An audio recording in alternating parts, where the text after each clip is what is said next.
Hapon sa tanan. Okay, so, ah, ato kining pagasugdan ang atong segment karong kahaponon ug ato kining tawgon nga harong sa kahaponon.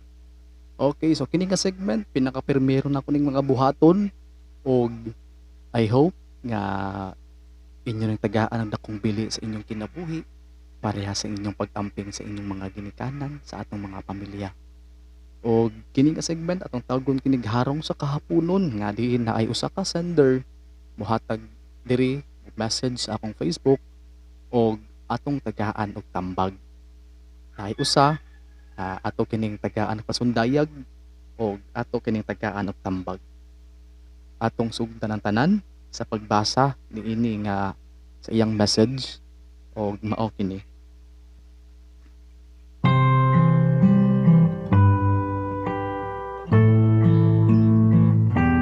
Dear DJ Voice,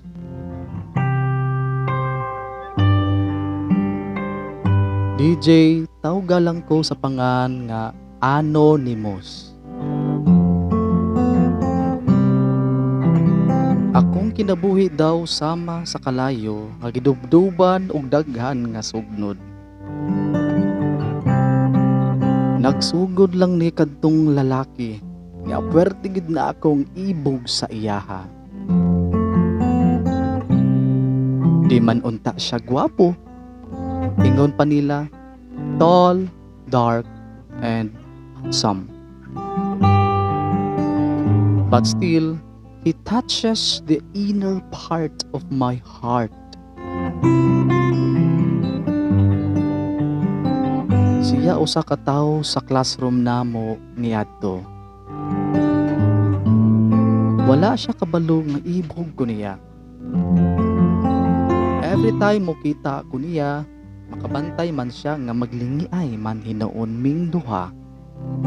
DJ, love gid nako siya, pero naid ako nga pader nga ibabag sa among duha. Dili man ako siya ka level.